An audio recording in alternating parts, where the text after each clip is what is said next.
बिल्कुल नए कानून का यहाँ पे मेन मकसद ये था कि ये नए कानून जो है औरतों की बेहतरी और बच्चों की बेहतरी के लिए बनाए गए, उनकी हिफाजत के लिए बनाए गए हैं। तो इसमें आज हमने बताया इनको कि औरतों को हर एक अपना हक पता होना चाहिए, बच्चों के बारे में उनके क्या हक है वो हमें पता होनी चाहिए। और ये है कि हर एक इंसान को अपने हक के बारे में पता होनी चाहिए। स्पेशली अगर हम औरतों की बात करें तो उनके साथ बहुत सारी ज़्यादतियाँ होती थी। तो इससे क्या होता है कि अब अगर उनके साथ कोई भी ज़्यादती होगी वो EFIR के ज़रिए या ज़ीरो FIR के ज़रिए यहाँ पे आके अपने थाने में या तो फ़ोन से या तो फिज़िकली आके यहाँ पे वो रिपोर्ट करवा सकते हैं। पहले ऐसा नहीं होता था, तो उसकी वजह से क्या होता था, बहुत सारे केसेस जो हमारे पास रिपोर्ट ही नहीं होते थे। तो अब जब नए लॉज आए हैं उसकी वजह से बहुत सहूलियत हुई है। सारी औरतें जो भी हैं अगर उनके साथ कोई भी ज़्यादती होती है वो आके EFIR के ज़रिए अपनी शिकायत दर्ज कर सकते हैं।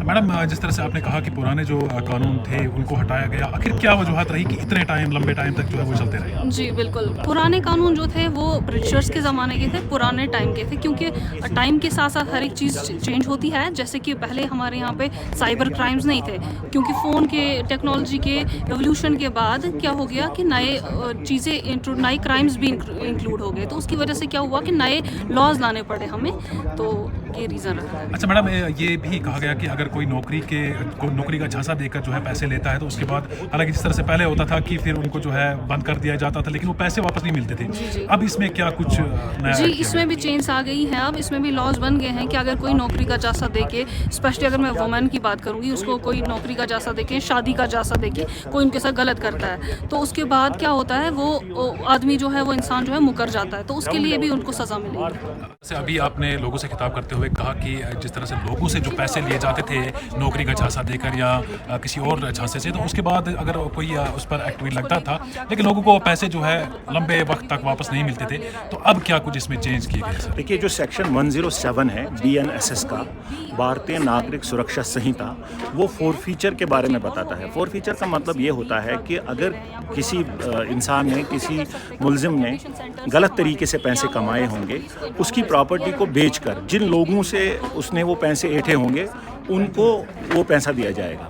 107 बहुत अच्छा टूल है पुलिस के लिए, जुडिशरी के लिए, लोगों में इंसाफ देने के लिए। मैंने वहाँ पे बहुत सारी बातें बताई और उनमें से एक बात ये भी थी कि 107 जो है BNSS का, उसकी हेल्प से लोगों को इंसाफ मिलेगा। नशे से रिलेटेड कुछ है इसमें नया सर? नशे से रिलेटेड उसके लिए हमारे पास अलग एक एक्ट है, NDPS एक्ट, वो स्पेशल एक्ट है जो उससे डील करता है। उसमें काफ़ी अमेंडमेंट्स आई है। उसमें मैं आपको बताना चाहूँगा कि जो नए रूल्स आए हैं, NDPS रूल्स 2022 में जो आए हैं, उसके हिसाब से जो अब सैम्पलिंग वगैरह जो होती है वो जुडिशल मजिस्ट्रेट के पास होती है। उससे ज़्यादा ट्रांसपेरेंसी आ गई है और कन्विक्शंस के चांसेस बहुत बढ़ गए हैं। शुक्रिया सर।